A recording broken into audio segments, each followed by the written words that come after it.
Hello, everybody. Welcome to Wildwood Farm and today's edition of Getting Started at Your Off-Grid Homestead. A little bit about us. We're an off-grid, family-sized, small homestead. We've been doing this in this exact location since 2017.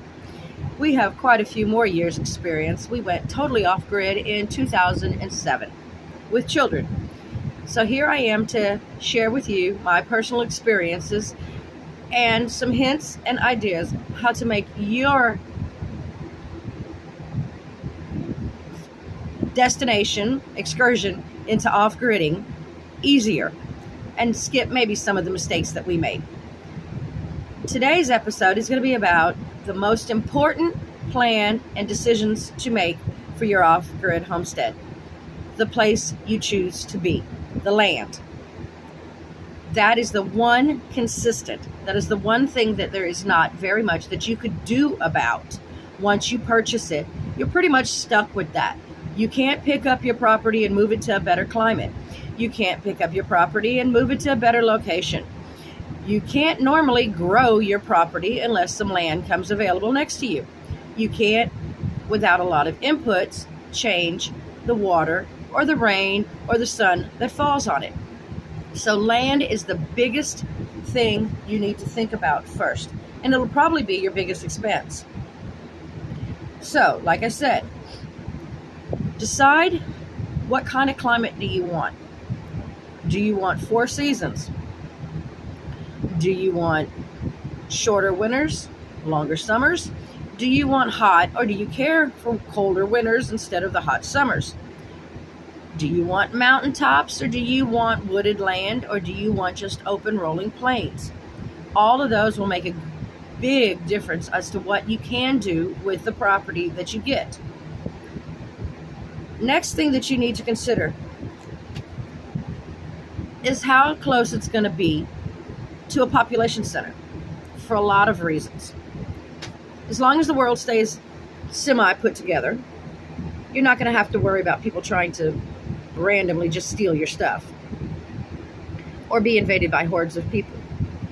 But if you are close to a population center, what's the chances of the city growing and taking over your property or having the zoning changed? Or what's the chances of your area, and we had this happen to us, look like it's country and look like it's not going to have an HOA, but once you buy the property, you get there and you find out there is an HOA. And there's a lot of restrictions on what you can do to the property. That's a big consideration. If you can't have a homestead, why buy the property? Looks good, but I mean, why? Honestly, the idea is to have freedom. Also, in a population center, while it may not have written restrictions, the neighbors may not like what you do.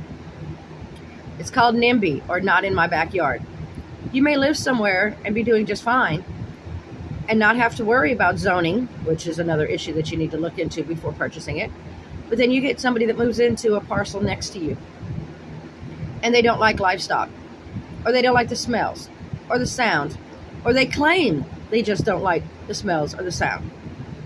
And then you're going to have a neighbor that makes your life a living hell, because then they will weaponize the government and animal control and the police and everything against you. The whole idea is to have some peace and quiet on your own property, right?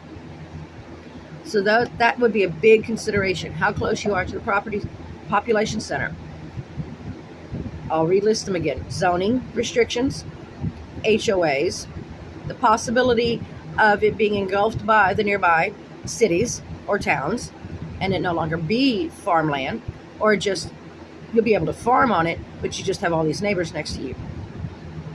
Also, with a consideration to population centers, what about schooling if you have school-age children, or work for yourself if you need to go to a job, or access to stores, because you're going to need to buy things.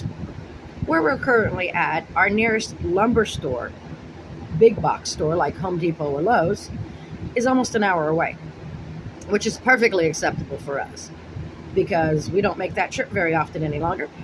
But when you need to, that's still a long distance. Our closest Walmart is 30 minutes away. Again, is that something that's okay with you? Can you exist with not having to run to the store every day to pick up something for dinner. Schools. How far away is the school going to be? Is your child going to be bused, or are you going to have to drive them to school every day? Now, if that school is a half an hour away one way, that's not that far, really, but that's an hour in the morning and an hour in the afternoon that you have to be somewhere at a certain time. That will cut into everything else that you're doing on your farm. Okay? Or also, if your child's going to school and you have to pick them up, what about your job? Are you going to be available to pick up your child from school at those certain times? Or will you have somebody else that will be able to pick up that child from school if there's no bus to your property because it's so far away from the school? Stores, that's a convenience factor. But what about hospitals?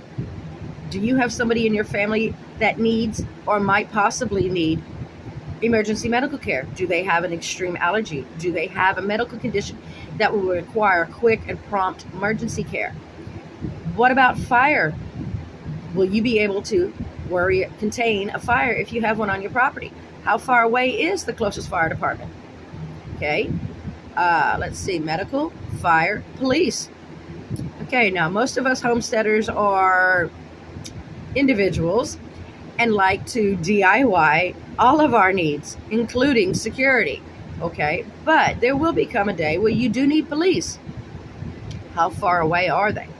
How quick will their response time be? How willing will they be to come out to your property? Okay, another issue, you have a farm. Lots of people dump animals on other people's places when they see animals. The thought process goes, oh, well, they have animals. They won't care if they get another one. We had tons of dogs that we had to dispose of ourselves because they were dropped on our property because we already had dogs and they didn't think I'd care. I cared. It caused a problem. So will there be an animal control?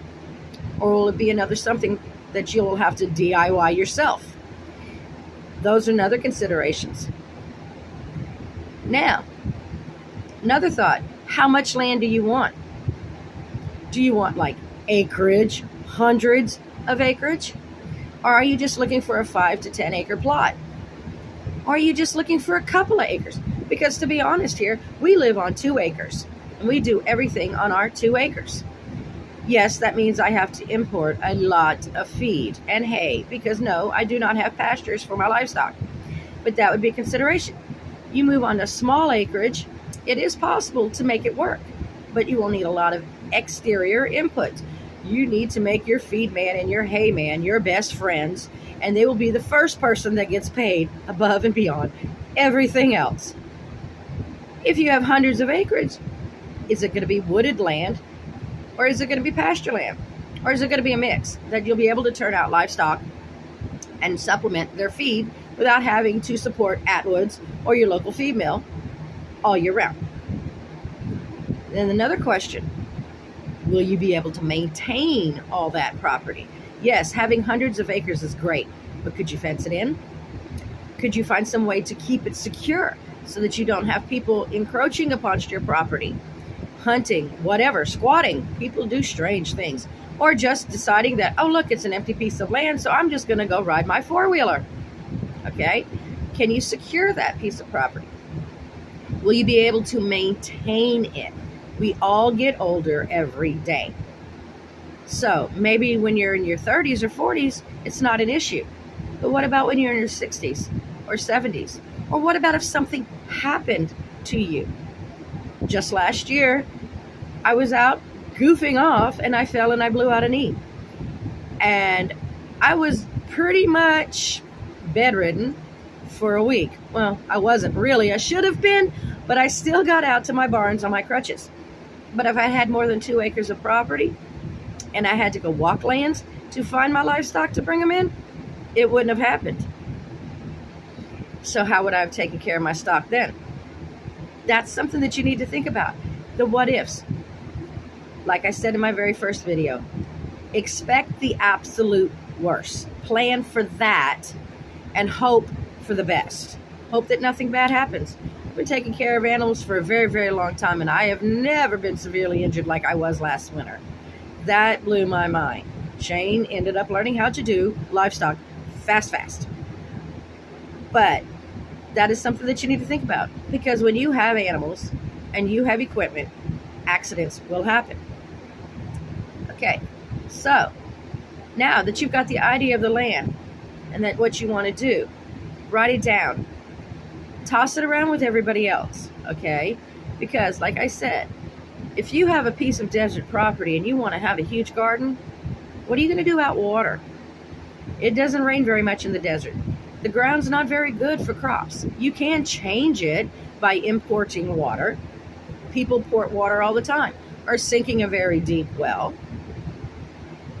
You can change your soil by chemical means, or by manures from other places, or doing various other back to Eden garden methods, which is not even tilling up the land. Basically, you don't even use the land that you have. You just pile wood chips and manure and other compostables, and you make new dirt, basically, on top of your old dirt. But what you are handed at the day that you sign that contract is what you're going to have to work with. It can be changed, but not much. And then, of course, you can never change the weather that you live in, okay? So if you have a long rainy season and you're going to have a bunch of animals, you're going to have a bunch of mud, okay? If you have a very long winter, you're going to have a very short growing season. Don't plan on eating totally from your gardens unless you learn how to make do with other structures, say greenhouses or things like that, to extend your growing seasons and work with nature. Working against nature and what you have in front of you will never work. You will spend thousands of dollars and waste a lot of time and energy, and you're still not going to change what Mother Nature dishes out to you. And ultimately, again, it all boils down to how much work you want to put into it and how much money that you will have available. So before even going any further, sit down with whomever's going to be involved with you. Pull out that notebook or that file that you have on your computer and start dreaming. Again, start big. Pretend like you won the lotto and go there. And then whittle it down to realistic. You can always buy more land if you buy property that's in an area that's not severely populated. But if you have a landlocked piece of property and other people have already got it, you're stuck with what you've got. The other consideration, back to the population part, is east of the Mississippi is not really a good area in general to try to start a homestead. There are places, granted, there are places all over the East Coast and on the east side of the Mississippi that are rural. You could move into the Appalachian Mountains, and there are places that you could do all of those good things and not have any problems. But in general, east of the Mississippi, the population numbers are extremely high. The zonings are extremely strict. There's so many rules and regulations and laws that you would have to follow. It'll make it extremely hard. And property values are a lot higher east of the Mississippi. Those are all considerations. West of the Mississippi, between the Mississippi and I would probably say west side of Texas, Oklahoma, that's a good stretch right in there, okay? But again, the population is not as dense, but it is dense. You can find good swaths of areas out there that are open for farming. You're not going to have to deal with as many zoning or laws or regulations. And property values are lower. Now, getting towards the west, the Great Plains, low population would be fantastic for homesteading. If you like wide open places, flat lands, hot summers, cold winters, and not a lot of rainfall. But it has been farmed. It's been farmed for decades, centuries. And it can be done, it just takes more work. Property values out there are lower. Population densities are a lot better. Probably a lot more cows in some of them states than there are people. Now, California, don't even think about it. It's beautiful. Do not get me wrong. It is beautiful. It does have some absolutely beautiful, wonderful areas. It is a lot of agriculture out there. But there are so many laws and restrictions and regulations out there that starting now, unless you're mega rich, is very, very, very hard. And that is the other consideration. How much money do you have to spend on this property, and what kind of land contract are you going to have? There's so many ways to buy property. You could start off with the least secure as a renter or a tenant, and then you're at the whims of whoever owns that property. If they decide they want to do something else with that property, guess who's screwed? Now, this is the one that I like the best. Owner financed. It's cut and dry. Usually, you don't have to spend a fortune on a down payment. It's basic. You only deal with the owner. You don't have the real estate agent. And you get out there. Most owner finance places that you would find for land, you have to do your due diligence. Research it a lot. Call the area the property's at. Talk to the county people. Talk to the county assessor. Talk to the water corporations to find out what kind of water systems they have out there, or if it's all well, or if you have to be tied into a sewer water system. Talk to electricity systems out there, companies out there. Find out if you can go out there and hook up off-grid, or you have to be tied in to have a permit to have a house. Okay? All those things that you need to look into. When you find an area, start asking those questions. Because while it may not have an HOA or zoning restrictions, the county or the state itself may have laws that outlaw water catchment. Yes, they do have laws in lots of states that limit or refuse to allow you to catch your own water. So that means you have to put in a well, or you have to tie into water systems.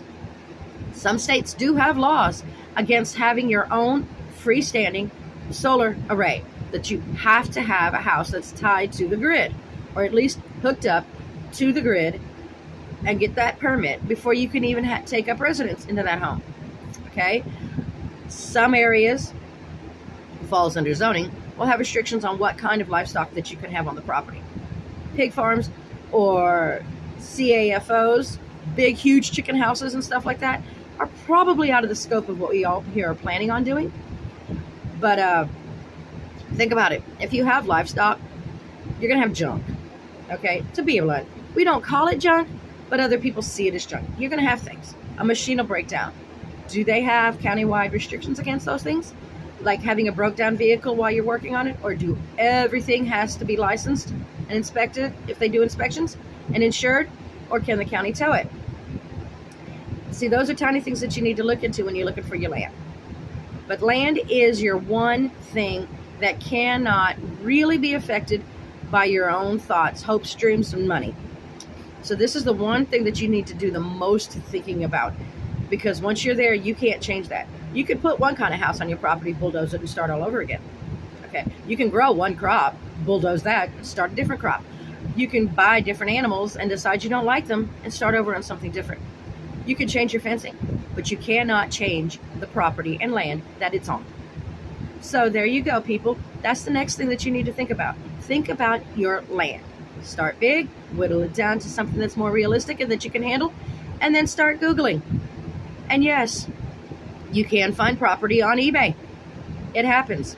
If you have any questions or want ideas of where to find property, please leave something in the comments, like and share this video, and I will be more than glad to send you some links to the places that we have found property at previously, because we have bought and sold several different properties through several different organizations. I'll be more than glad to send you those links. Thank you all. God bless, and have a great day.